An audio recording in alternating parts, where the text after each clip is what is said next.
Mesdames et Messieurs, amis de la Conférence de Montréal, good morning and welcome. Cogeco serves 1.6 million broadband customers in Canada and the United States and is proud to be associated, and this for many years, with the Conférence de Montréal. It is now my distinct privilege to introduce the Minister of Finance, l'Honorable François-Philippe Champagne. Le ministre Champagne a la rare caractéristique de s'être mérité 3 diplômes en droit à l'Université de Montréal, à l'Académie de droit international de La Haye, ainsi qu'une maîtrise du Case Western Reserve University à Cleveland.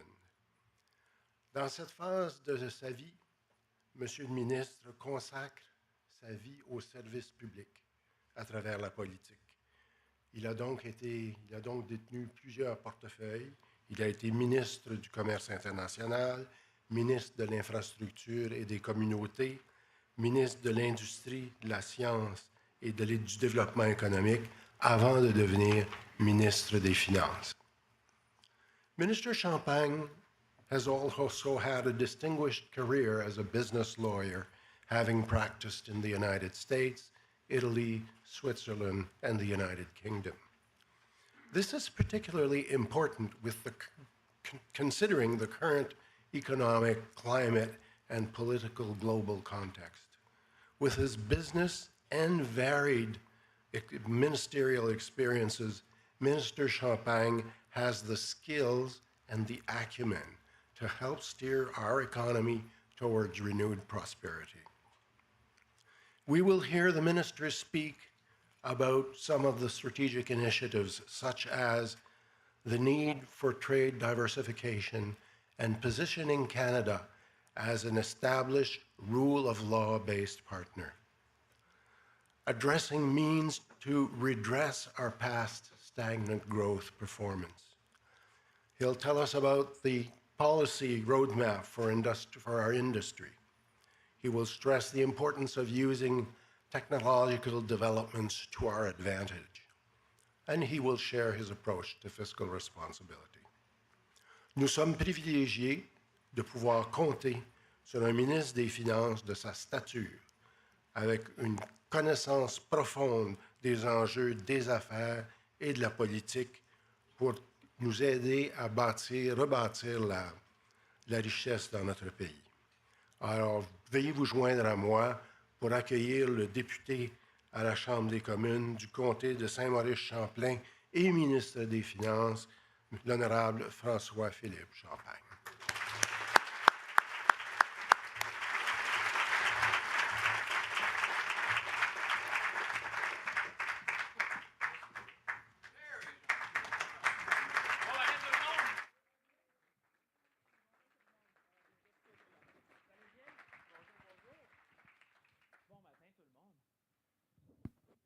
Alors, Bit of champagne to start the day, right? Exactement. Yeah, that's not bad. Excellente façon de commencer un lundi matin. Oui, oui. Bonjour tout le monde, vous allez bien? Première rencontre ce matin, c'est un plaisir, beaucoup de gens. Absolument, absolument. Alors, bonjour à tous. Merci beaucoup d'être avec nous ce matin pour cet échange. Monsieur le ministre, on a 30 minutes ensemble. Oh, ça va passer vite. Exactement, pour couvrir, 30 minutes, 25 minutes pour couvrir une panoplie de sujets. Puis écoutez, c'est notre 2e année consécutive qu'on fait ça ensemble. Ça me fait plaisir de vous retrouver pour la Conférence de Montréal. Et cette année, encore plus, avec tout ce qui s'est passé au cours des derniers mois, la Fédération des chambres de commerce du Québec a suivi de très près la campagne, a suivi de très près les annonces qui ont été faites récemment. Et je vous dirais que pour avoir été, je suis à la Fédération depuis 7 mois maintenant, j'ai eu la chance de rencontrer beaucoup d'entreprises partout à travers le Québec. Et les attentes, je le mentionnais, sont très élevées envers votre gouvernement, compte tenu de la guerre tarifaire, mais compte tenu de tous les enjeux que nous avons, que ce soit des enjeux de productivité, de compétitivité, de main-d'œuvre. On va parler de travailleurs étrangers temporaires. Donc, c'est vraiment un plaisir pour moi de débuter cette matinée avec vous. Alors, écoutez, il y a tellement de choses dans l'actualité. Je pense que je vais commencer avec le projet de loi que le premier ministre a déposé vendredi sur l'économie canadienne. Ça fait plusieurs mois qu'on demande au gouvernement fédéral, sachant qu'on a très peu d'impact sur ce que le président américain choisira de faire, de regarder quels sont les leviers qui sont sous notre contrôle. Alors, ce projet de loi qui a été déposé vendredi, qui va vous permettre d'accélérer les grands projets d'intérêt national. Pourriez-vous nous en parler davantage? Quels seront les critères qui seront mis de l'avant? Pourquoi être allé de l'avant maintenant avec ce projet-là? Ben, d'abord, merci Véronique. Bon matin tout le monde, c'est un grand plaisir. Permettez-moi seulement de saluer Nicolas Rémillard. Nicolas doit être dans la salle, 31e édition. Je pense qu'on lui doit une belle main d'applaudissements, Nicolas. Merci de faire rayonner Montréal, faire rayonner le Québec, faire rayonner le Canada. La conférence de Montréal est un incontournable. Monsieur Rémillard père aussi, fondateur, visionnaire, qui nous a, je pense, depuis plus d'une trentaine d'années, a fait de Montréal une des conférences incontournables, je dirais, Véronique, à travers le monde. Hein. Les gens savent qu'à la conférence de Montréal, c'est là où les grandes discussions ont lieu. Alors, félicitations. Je veux aussi saluer la nouvelle présidente de la Chambre de commerce de Montréal, Isabelle Dessureau, qui était avec nous. Isabelle, vous êtes où? Qu'on vous donne une main d'applaudissement. Je pense qu'on doit féliciter Madame la présidente, nouvellement présidente Chambre de commerce de Montréal, qui aussi joue un rôle très important au niveau de la métropole. Montréal a une place, je le disais, la mairesse est partie, mais ça va sûrement venir à ses oreilles, mais Montréal a une place importante au sein de, j'allais dire, l'activité économique, non seulement du Québec, mais aussi en Amérique du Nord. Alors, c'est important. Écoutez, plaisir d'être avec vous ce matin. Oui, vendredi, c'était pour moi, c'est un moment important dans l'histoire du Canada. On se donne les moyens de nos ambitions. Moi, je vous dirais, le Canada a le vent dans les voiles. Un projet de loi qui va nous permettre de bâtir, parce que ça fait longtemps que les entrepreneurs, je vois Nancy Southern qui est avec nous, Nancy était là tantôt, des gens qui nous disent, je vois Scott Bryson, des gens qui ont siégé, Scott d'abord qui a siégé au cabinet avec moi, M. Bryson, merci de votre présence. Oui, une main d'applaudissement, Scott. Scott a été aussi, je dirais, un architecte à l'époque de dire, on a besoin de faire plus rapidement. Et là, on se donne les moyens de nos ambitions, qui sort un peu aussi de la grande réunion des premiers ministres des provinces qu'on a eue.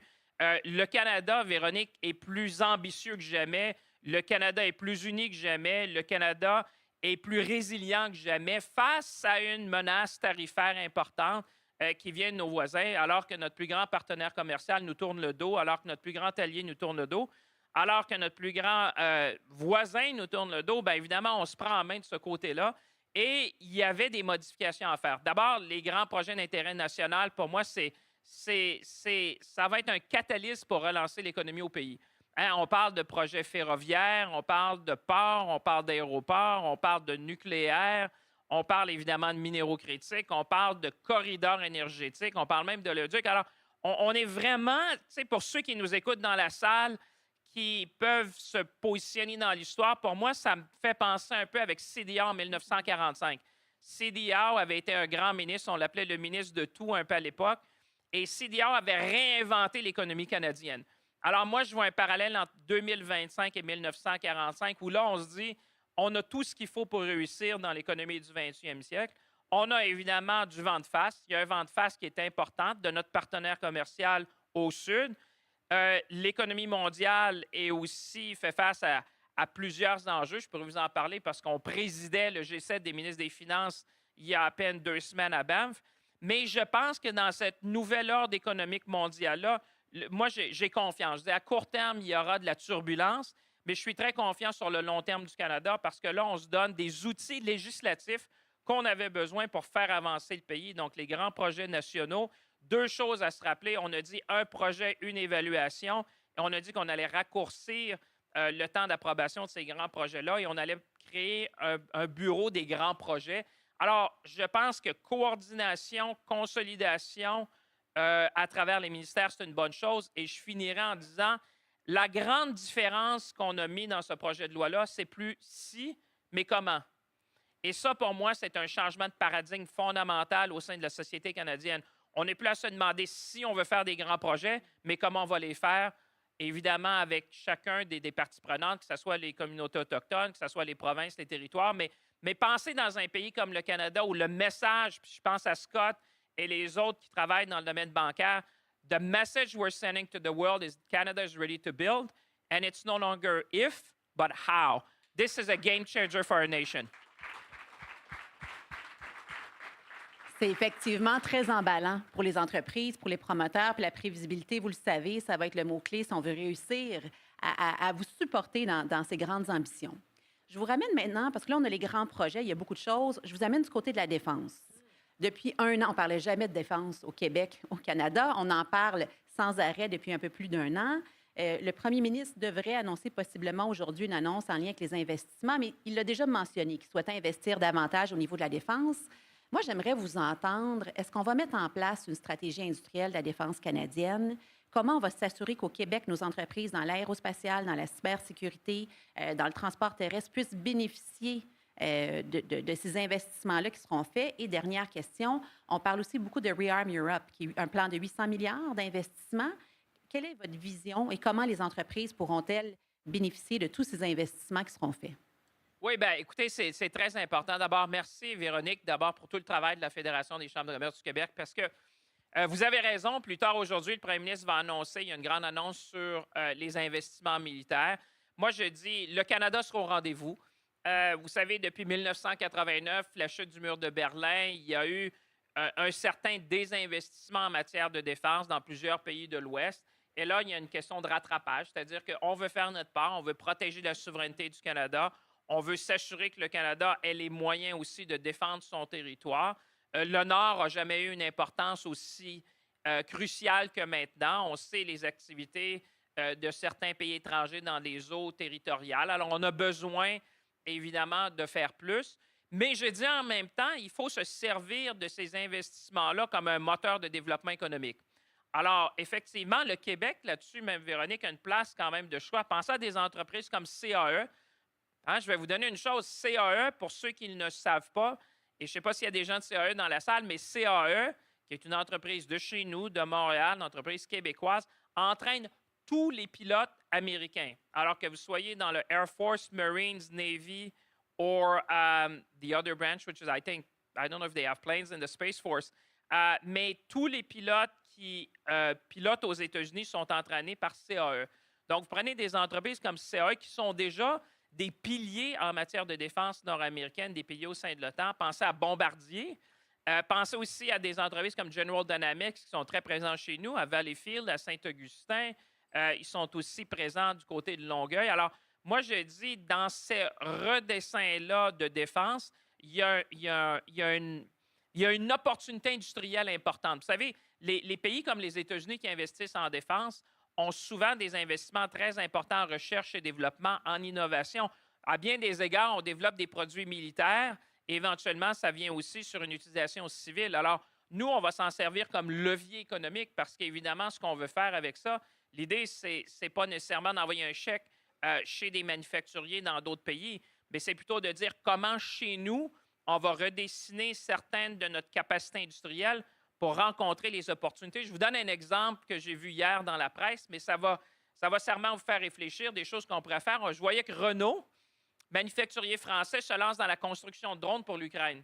Tiens, tu dis, des grandes entreprises manufacturières sont capables de changer de direction. Et quand je parle au PDG, ce que les PDG me disent, monsieur le ministre, si pendant quelque temps, on a une chute de demande, prenons par exemple dans le secteur des véhicules automobiles électriques, bon, on sera capable de faire un certain retooling. Pendant une période, on pourra faire des véhicules militaires et dans quelques années, on reviendra à l'électrique. Donc, il y a quand même beaucoup de possibilités, moi, je vois, au niveau de l'intelligence artificielle, au niveau de ce qui est quantique, au niveau de la cybersécurité, au niveau de la capacité industrielle, parce que le Canada a cet avantage-là. Moi, je le dis souvent, le Canada, c'est un pays fascinant pour ça, parce que notre base industrielle, vous savez, on fabrique des navires, on fabrique des avions, on fabrique des autos. On a une base industrielle très solide. Et quand on était, puis je vais terminer avec ça, quand j'étais avec les collègues ministres des Finances du G7, on disait récemment, vous savez, il y a peu de choses à acheter présentement parce qu'on veut tous acheter la même chose au même moment, donc ça crée énormément d'inflation. L'idée avec les investissements militaires, surtout ce qu'on appelle des investissements qui peuvent servir à deux usages, c'est-à-dire militaire et civil. Pensez par exemple dans les ports, pensez par exemple dans les aéroports qu'on pourrait faire dans le Nord. Il y a une façon d'utiliser cet argent-là de façon intelligente, en même temps de remplir nos obligations face à l'OTAN, mais de développer la base industrielle du Québec, du Canada. C'est intéressant ce que vous dites parce qu'on l'a vu pendant la pandémie, dans le secteur manufacturier, plusieurs entreprises se sont mises à produire des produits qui étaient essentiels, qu'on ne retrouvait pas, que ce soit des EPI, CAE en faisait partie également. Alors, je pense que dans le contexte actuel, il y a beaucoup d'entreprises manufacturières qui lèvent la main quand on regarde les besoins au niveau de la défense et qui seront prêtes à contribuer et à diversifier diversifier leur production, puis ça va amener plus de résilience au sein de notre économie également. Je vous ramène quand même, ce qui va être important, je le mentionnais, puis pour avoir parlé avec plusieurs entreprises dans la défense, c'est la prévisibilité. Si on se met à investir pour développer ce qu'on avait dans le civil au niveau de la défense, on se met à faire de la recherche et développement, d'une part, et là je m'adresse au nouveau ministre des Finances du Canada, on va avoir besoin de mesures fiscales pour supporter ces investissements-là, et deuxièmement, ça va prendre la prévisibilité. Oui, bien, vous savez, stabilité, prévisibilité, primauté du droit, c'est essentiel pour les investissements. Il y a plusieurs PDG, plusieurs leaders dans la salle qui le comprennent bien. Et moi, je pense que chacun devrait penser d'avoir dans ses plans stratégiques, de regarder dans les plans stratégiques, de voir est-ce que j'ai une vision de défense? Est-ce qu'il y a une application de défense pour les produits qu'on fabrique aujourd'hui ou les solutions qu'on a? Parce que je pense que si vous regardez les investissements, puis vous avez pensionné Rearm Europe, entre autres, le Canada va faire partie de grands ensembles économiques maintenant. Et vous savez, l'avantage du Canada, moi je le dis souvent, quand on regarde les autres pays puis on se regarde, moi je suis très confiant pour le Canada. D'abord, j'ai dit toujours, il y a 5 choses qui m'ont toujours fasciné du Canada. On demeure, on attire énormément de talents. Vous savez, le Canada, c'est un aimant de talent. Les gens veulent venir chez nous, les gens veulent venir étudier, veulent venir travailler. On a une base industrielle très solide et diversifiée. On a les minéraux critiques. Je regardais même ce matin dans les nouvelles, on parle encore des minéraux critiques et des terres rares qui sont un élément essentiel à l'économie du 21e siècle. On a de l'énergie. Vous savez, Véronique, vous venez du Québec. Quand on est au Québec, l'énergie, l'hydroélectricité, première juridiction des renouvelables sur les 60 en Amérique du Nord. Et on a un accord de libre-échange avec tous les autres pays du G7.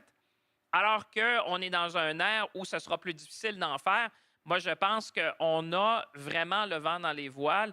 Et c'est pour ça que je vous dis qu'on va se servir de ces investissements-là pour bâtir le Canada industriel de demain.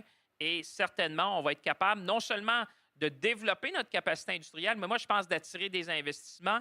Et l'idée avec les collègues de l'OTAN, j'étais avec des collègues récemment, on se disait comment non seulement on peut servir nos besoins domestiques, mais aussi servir d'autres pays de l'OTAN qui, eux aussi, n'ont pas nécessairement une base industrielle aussi développée. Regardez en matière d'intelligence artificielle, on est à Montréal, ça se passe chez nous. Regardez en matière de quantique, on a développé le premier ordinateur quantique fabriqué entièrement au Québec. En cybersécurité, on a une avance.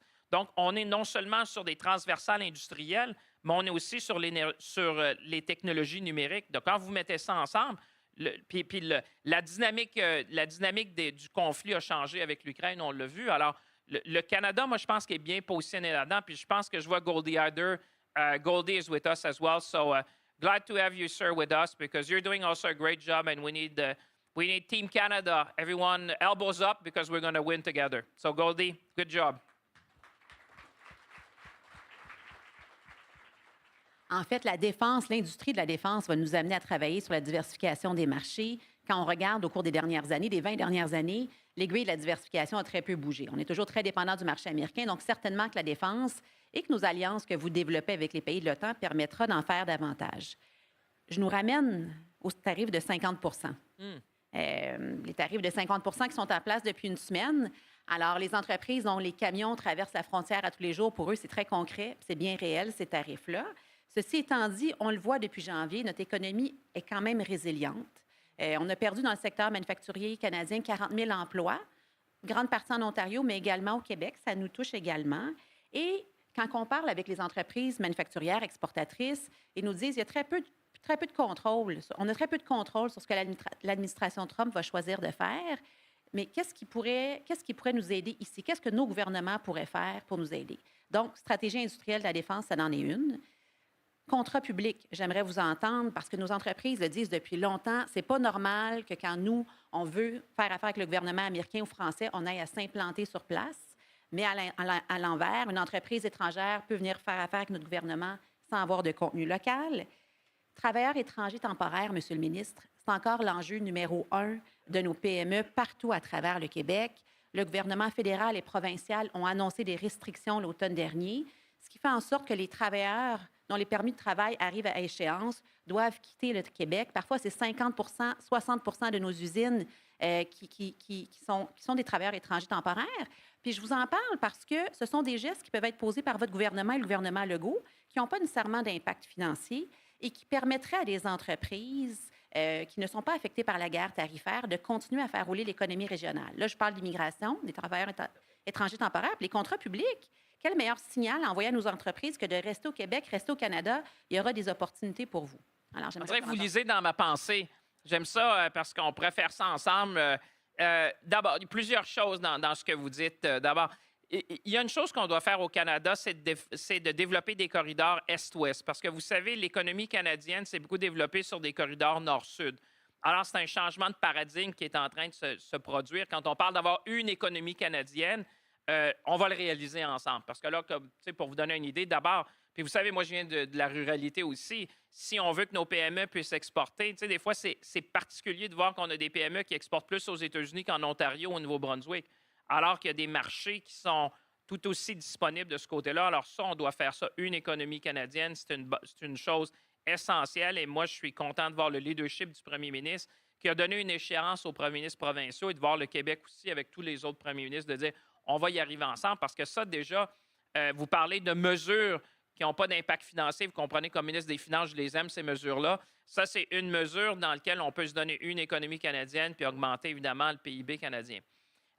Sur ce que vous mentionnez au niveau des travailleurs temporaires étrangers, je l'entends beaucoup. Ça aussi, c'est une mesure, j'en ai parlé avec M. Legault. On doit faire mieux parce que quand on a des gens qui sont venus chez nous, qui sont talentueux, il y a une question d'équilibre. On avait dit que ça nous prend un meilleur équilibre pour être capable d'accueillir les gens qui viennent. Mais ceux qui sont déjà chez nous, on devrait penser à des mesures pour être capable de les garder. C'est des gens, souvent, qui sont venus chez nous puis qui ont au fil du temps, acquis des connaissances, de l'expertise dans les entreprises dont on a besoin. Et ça, c'est important.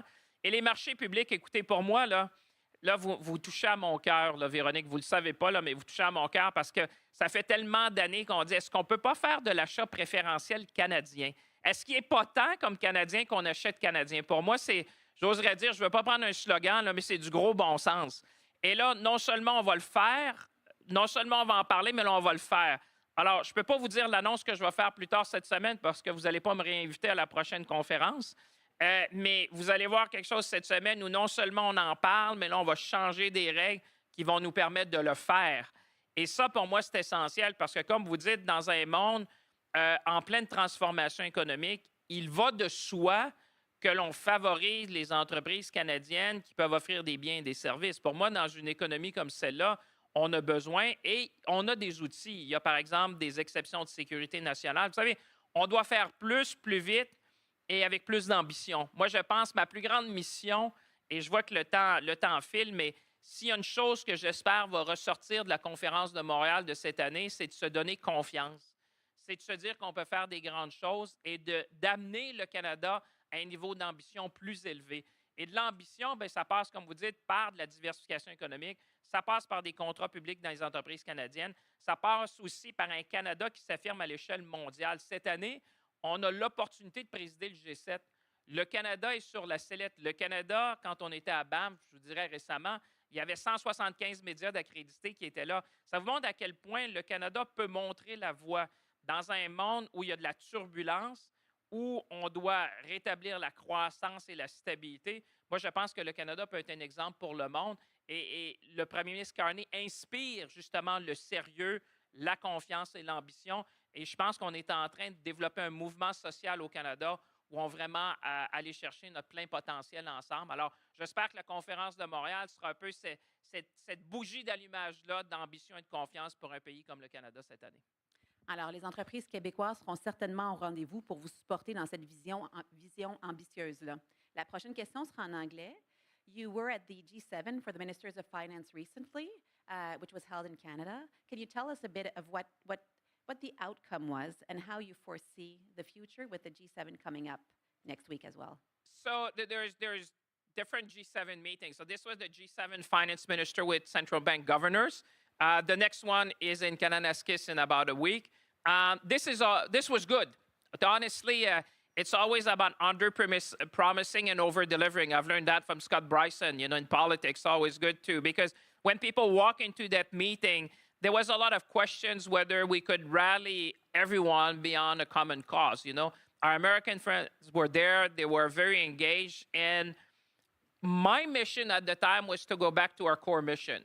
And I sat at home in Shawinigan. I was talking also to Monsieur Chrétien at the time, and said, what's the core mission of the G7? You have to go back to the roots. When the world is facing a crossroad like we have, you always need to go back to the essence of what we're trying to achieve. And what I was saying to my colleagues, and everyone came in Banff, was we need to restore growth and stability. That was really the premise of that, because that's the core vision of the G7. If we cannot get our act together, how can we expect the world to be able to move towards that goal, which is the one which we need for growth and stability? The other thing that we had at the G7 was to show unity. I think despite our differences on tariff, despite our differences on a number of issues, the elephant in the room was overcapacity, non-market practices, dumping, and how we would address that together. And I'm glad to say that we came out of the G7 with a communique, and I know for some of you that may seem to be a small thing, but in the world of these international conferences, to say that we are united in a message to support Ukraine, to focus on financial crime so that we can combat money laundering, that we're going to focus on overcapacity, non-market practices, and would have tools, to focus on issues around dumping, to focus on building our respective economy and cooperate where we need to be, on critical minerals and other things that will make us more resilient. I think it was a message of hope to the world. You know, when I came out of that press conference, I thought was a message of hope, a message of unity, and a message of ambition that, yes, we have challenges, but in the history of the G7, you know, we went through a lot as a G7, as a group. This looks like a moment, but I think 10 years from now, we'll look back and we said, have we done the right thing to make sure that we would go back to growth and stability? And I think just the fact that we could sit together, that we could talk about these issues and make sure that we have a vision for the future, I think it was reassuring. And I think it's a good lead up to the Leaders Summit that is coming in a week. Are you confident that your government will come to an agreement with President Trump regarding the tariffs before the G7? It's always easier to predict the past than the future. I would say, listen, in the tariff world, things change very quickly. I'll give you an anecdote. When we had the G7's finance minister meeting, so we all stood together. We had a big picture with Mounties on both sides. This was the picture that everyone loved the most, you know. We had a communique, and hours after came out of the White House this statement that they would double the tariffs on Europe. I think it was 50%, and then it changed a couple of hours after.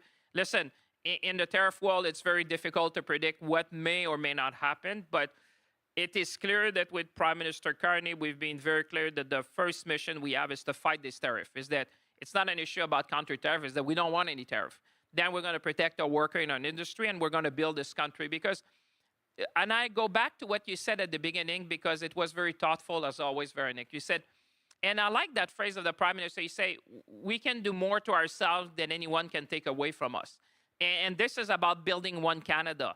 This is about the Border Act that we've introduced to combat money laundering and to do a number of things we need to do in our country. This is about the affordability bill we put as well. So whilst, you know, there's things we won't control, that we don't have full control, there's a lot of things that we control within ourselves. One Canadian economy, public procurement, building, you know, national project of interest or project of economic significance. I see Nancy with ATCO. Think about if you're a construction firm. Think about if you're an engineering firm in Canada. Think about if you have a steel or aluminum plant in Canada. If, you know, you're going to be busy for the next decade and beyond, because we're going to rebuild this country like never before. And what I hear from a lot of CEOs, yeah, I think it's, we should be proud. Should be proud. I mean, I've never seen, I mean, you know, there's headwinds. Let's not kid ourselves, but, you know, there's things that we can do ourselves. So let's focus on what we can do, and let's prepare to make sure that we get the best possible deal for Canada. And with respect to the timing, obviously, we would want to put an end to the tariff war we have, but, you know, it's not entirely dependent on Canada. We always put our best foot forward. But in the meantime, this is a time for us to build. And I think the moment that we have to seize of a nation has never been greater for this generation, but also future generations. Monsieur le ministre, on arrive à la fin. J'ai envie qu'on se laisse sur ce message positif, message d'espoir également. Je vous remercie beaucoup. Merci d'avoir pris le temps d'échanger avec moi aujourd'hui. Merci à vous tous pour votre présence.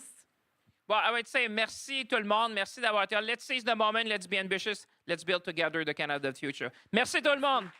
Bonne journée. Merci.